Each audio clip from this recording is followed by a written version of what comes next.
नमस्कार सगळ्यांना. श्री स्वामी समर्थ. तर गुरुवारी गुरुपुष्यामृत योग आहे आणि या योगानिमित्त आपल्याला कोणकोणत्या सेवा करायच्या याबद्दल थोडक्यात मी माहिती सांगणार आहे. तर गुरुवारी गुरुपुष्यामृत योग आहे आणि त्यामध्येच बघा धोंड्याचा महिना म्हणजे अधिक महिना आहे आणि या महिन्यामध्ये खूप साऱ्या सेवा भगवान विष्णूच्या होत आहेत. तर त्याचबरोबर हा योग आला आहे म्हणजे गुरुपुष्यामृत योग आला आहे आणि तो म्हणजे गुरुवारी. तर या दिवशी आपल्याला कोणकोणत्या सेवा करायच्या आहेत या जाणून घेऊया. तर बघा गुरुवारी गुरुपुष्यामृत योग आला आहे आणि त्यानिमित्त आपल्याला भगवान विष्णू, माता लक्ष्मी आणि त्याचबरोबर आपल्या गुरूंची देखील सेवा करायची असते. आणि जर तुम्हाला दानधर्म करायचा असेल, एखाद्या मंदिरामध्ये जाऊन दीपदान द्यायचं असेल किंवा अन्नदान वगैरे दान करायचं असेल, तर तुम्ही या महिन्यामध्ये त्यातल्या त्यात या गुरुपुष्यामृत योगानिमित्त तुम्हाला दानधर्म जर करायचा असेल तर आवर्जून या दिवशी तुम्ही गुरुवारी गुरुपुष्यामृत योगावर तुम्हाला मंदिरामध्ये जाऊन दानधर्म करायचा आहे किंवा दीपदान करायचं आहे. त्यामध्ये तुम्ही एका दिव्याचं दान केलं तरी चालेल. तर तुम्ही आवर्जून या महिन्यामध्ये या गुरुपुष्यामृत योगावर एखाद्या मंदिरामध्ये जाऊन किंवा अक्कलकोटला जाणार नसाल तर अक्कलकोटला किंवा तुम्हाला माता लक्ष्मी, कुलदेवीचं जर मंदिर असेल, घराजवळ असेल किंवा कुठं बाहेर जायचं असेल तर तुम्ही जाऊन आवर्जून दीपदान करावं. कारण हा योग खूप शुभ योग मानला जातो. म्हणून या योगानिमित्त तुम्हाला जर दानधर्म करायचा असेल तर आवर्जून करावे. त्याचबरोबर एखादी खरेदी त्यामध्ये जर चांदीची खरेदी करायची असेल, तुम्हाला जोडवी वगैरे खरेदी करायची असेल तर तुम्ही आवर्जून या दिवशी करावी. गुरुवारी जर तुम्हाला जोडवी आईला किंवा तुमच्या लेकीला, मुलीला, जावयाला जर तुम्हाला घरी बोलावून तुम्हाला त्यांना वाण वगैरे द्यायचं असेल, मुलींची ओटी भरायची असेल, आईची ओटी भरायची असेल, तर ते देखील तुम्ही या गुरुवारी करू शकता. खूप शुभ मुहूर्त मानला जातो. म्हणून या दिवशी तुम्ही आवर्जून ही पण सेवाच आहे, तर ही सेवा करावी. या अधिक महिन्यानिमित्त जी काही सेवा, जी काही परंपरा चालत आहे आली आहे, तर ती तुम्ही या गुरुवारी करावी. त्याचबरोबर बघा आता सेवा कोणत्या कराव्या तर बघा सकाळी उठून गुरुवार तर आहे म्हणून आपण सगळेजण साफसफाई वगैरे करतच असतो पण गुरुवारी करत नाहीत असं भरपूर जणांचं म्हणणं येते की गुरुवारी फरशी वगैरे पुसत नाहीत, साफसफाई करत नाहीत, पण भरपूर जण करतात. त्यांनी जर केलं तरी चालेल. तर त्या दिवशी तुम्हाला मुख्य दरवाजा आहे तो स्वच्छ करून आपल्याला पहिल्यांदा हळदीचं उंबरट्याला लेपन करायचं आहे. म्हणजे उंबरट्याला हळदीचं लेपन करून उंबरट्याची देखील पूजा करून घ्यायची आहे. त्याचबरोबर आपल्याला आपल्या घरामध्ये अन्नपूर्णा मातेची पूजा करायची आहे. गॅस ओटा स्वच्छ करून आपल्या किचनमध्ये जाऊन आपल्याला किचनमध्ये देखील गॅस ओट्याची पूजा करून घ्यायची आहे या दिवशी. त्याचबरोबर बघा आपल्याला जर कुलदेवतेची सेवा करायची असेल तर तुम्ही कुलदेवतेची देखील या दिवशी सेवा करू शकता. तुम्हाला जर त्या दिवशी कुंकुमार्चन जर करायचं असेल तर तुम्ही आवर्जून श्रीयंत्रावर कुंकुमार्चन करावं.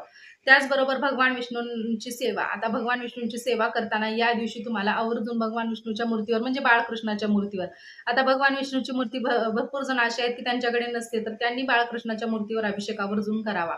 माता लक्ष्मीची मूर्ती असेल तर तुम्ही करावं.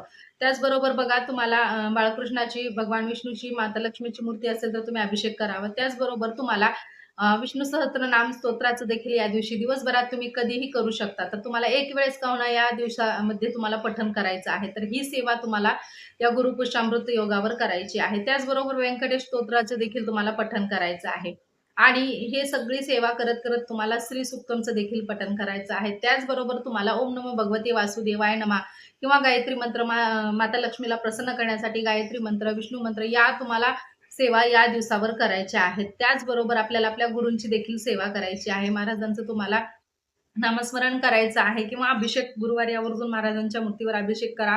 जसं की आपण बाळकृष्णाची मूर्ती घेऊन बाळकृष्णाचा अभिषेक करणार आहोत, त्याच पद्धतीने आपल्याला आपल्या महाराजांचा देखील गुरुवारी अभिषेक करायचा आहे आणि ही सेवा झाल्यानंतर आपल्याला स्वामी चरित्र सारामृताचे देखील 1 ते 21 अध्यायाचं वाचन करायचं आहे, पठण करायचं आहे, नामस्मरण करायचं आहे.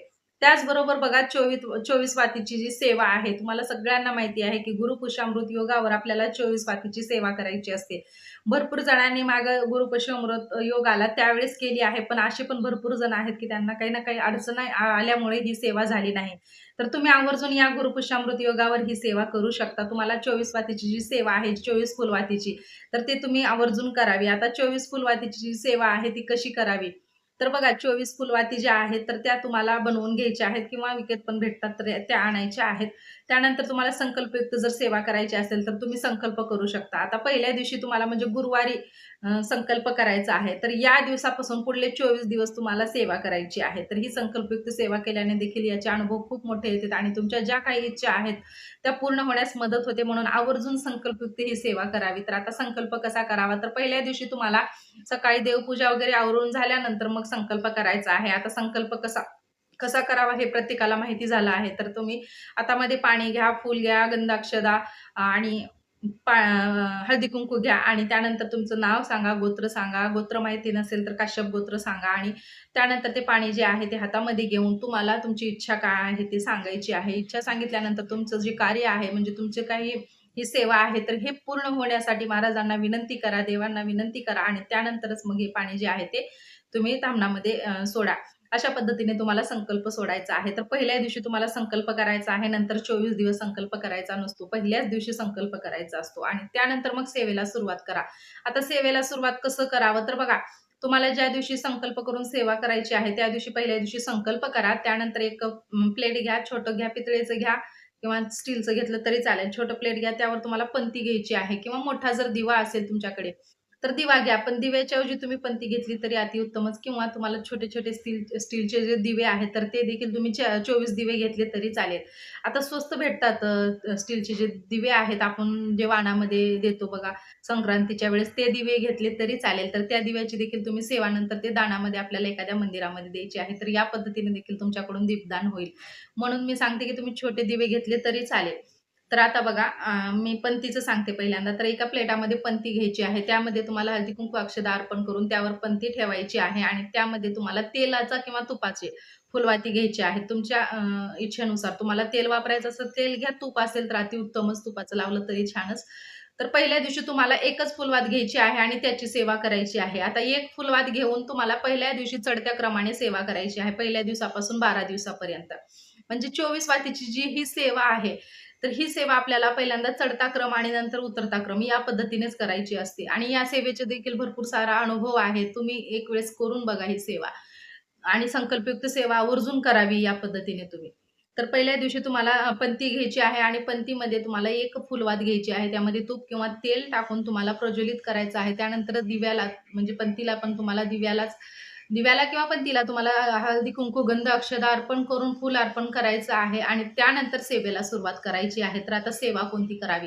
तर पहिल्या दिवशी तुम्हाला एक वेळेस व्यंकटेश स्तोत्राचं पठण करायचं आहे आणि एक वेळेस तुम्हाला श्री सुक्तमचं पठण करून त्यानंतर एक वेळेस आपल्याला सिद्धकुंजिका स्तोत्राचं पठण करायचं आहे. तर अशा पद्धतीने आपल्याला या 3 सेवा पहिल्या दिवशी एक वेळेसच करायच्या आहेत. दुसऱ्या दिवशी आपल्याला 2 वेळेस, तिसऱ्या दिवशी आपल्याला 3 वेळेस करायचं आहे. आणि ज्या पद्धतीने सेवा वाढत जाईल त्याच पद्धतीने जी फुलवात आहे तर ती देखील वाढत जाईल. म्हणजे पहिल्या दिवशी 1 लावली, दुसऱ्या दिवशी 2, तिसऱ्या दिवशी 3, चौथ्या दिवशी 4, 5व्या दिवशी 5, 6, 7, 8, 9, 10, 11, 12. तर 12व्या दिवशी आपल्याला 12 फुलवाती लावून मोठी पंती घ्या म्हणजे 12 फुलवाती त्यामध्ये बसतील अशी पंती घ्या आणि त्यामध्ये आपल्याला 12 फुलवाती लावून आपल्याला व्यंकटेश स्तोत्र 12 वेळेस, श्री सुक्तम 12 वेळेस आणि सिद्धकुंजिका स्तोत्र देखील 12 वेळेस असं पठण करून आपल्याला ही सेवा करायची आहे. तर ही फुलवातीची सेवा तुम्ही केल्याने तुम्हाला अनुभव जे आहेत ते भरपूर मोठे येतील आणि तुमच्या ज्या काही मनोकामना आहेत त्या पूर्ण नक्की होतील. तुम्ही आवर्जून ही सेवा करावी या गुरुपुष्यामृत योगावर. त्यानंतर 12 दिवस ही सेवा केल्यानंतर आता उतरता क्रम म्हणजे 12व्या दिवशी 12 वाती लावल्या त्याच पद्धतीने आपल्याला 13व्या दिवशी देखील 12च वाती लावायच्या आहेत आणि त्यानंतर आपल्याला उतरता क्रमाने यायचं आहे. 13व्या दिवशी 12 वाती, 14व्या दिवशी तुम्हाला 11 वाती, 13व्या दिवशी तुम्हाला 10 वाती आणि 12व्या दिवशी तुम्हाला 9 वाती असं 9, 8, 7, 6, 5, 4, 2, 1 5, 4, 3, 2, 1 अशा पद्धतीने तुम्हाला ही सेवा करायची आहे. तर असा चढता आणि उतरता क्रम तुम्हाला आठवणीनं करून तुम्हाला ही सेवा करायची आहे. तर थोडं लक्षात राहायला वेळ लागेल, पण तुम्ही नंतर असं थोडा व्हिडिओ पाठीमागे घेऊन बघू शकता आणि तुम्हाला जसं सेवा करायची आहे, मी जशी सांगितली त्या पद्धतीने तुम्हाला करायची आहे. जशा वाती कमी होत येतात त्याच पद्धतीने तुम्हाला सेवा देखील कमी-कमी करत यायची आहे. आता 12व्या दिवशी जसं आपण 12 वेळेस व्यंकटेश स्तोत्र वाचलं आहे, त्या पद्धतीनेच आपल्याला 13व्या दिवशी देखील व्यंकटेश स्तोत्र 12 वेळेस, श्री सुक्तम 12 वेळेस आणि सिद्धकुंजिका स्तोत्र देखील 12 वेळेस पठण करायचं आहे आणि त्यानंतर मग आपल्याला 14व्या दिवशी मात्र 11 वेळेस म्हणजे 11 वाती तर 11 वेळेस सेवा, 10 वाती 10 वेळेस सेवा, 9 वाती 9 वेळेस सेवा, 8 वाती 8 वेळेस सेवा. असं आपल्याला कमी-कमी करत शेवटच्या दिवशी 1 वात 1 वेळेस सेवा. असं करून आपल्याला हा जो संकल्प आहे आपला पूर्ण करून आपल्याला ही 24 दिवसाची सेवा करायची आहे. सेवा खूप म्हणजे खूप अनुभव येणारी आहे आणि खूप प्रभावी सेवा आहे. तुम्ही नक्की करू शकता. आणि त्यानंतर दररोज आपल्याला ती वात बदलायची आहे. दिवा स्वच्छ करायचा आहे. दिवा सारखं-सारखं उचलू नका. जागेवरच ठेवून तुम्ही त्या दिव्याला स्वच्छ करून घ्या आणि त्यानंतर दुसऱ्या दिवशी आपल्याला दुसरी वात लावायची आहे. तर अशा पद्धतीने आपल्याला ही सेवा करून घ्यायची आहे. आणि शेवटी तुम्हाला ज्या त्या वाती उरलेल्या आहेत, तर त्या एखाद्या झाडाखाली किंवा एखाद्या स्वच्छ ठिकाणी त्या वाती ज्या आहेत त्या तुम्ही लावू शकता, ठेवू शकता जाऊन. तुम्हाला जर म्हणजे सेवा झाली असेल आपली 24 दिवसाची, तर त्यानंतर ज्या वाती आहेत, ज्या शिल्लक राहतात, शक्यतो फुलवाती ज्या आहेत त्या शिल्लक राहत नाहीत, पण जर चुकून राहिल्या, तर त्या वाती तुम्ही घेऊन एखाद्या झाडाच्या बुडाला तुम्ही नेऊन ठेवू शकता आणि त्यानंतर तो दिवा जो आहे तो स्वच्छ करून तुम्हाला एखाद्या मंदिरामध्ये दान करायचं आहे. अशा पद्धतीने तुम्हाला या दीपदानाची सेवा देखील या अधिक महिन्यामध्ये तुमच्याकडून घडून येते, म्हणून तुम्ही आवर्जून दीपदान करावं.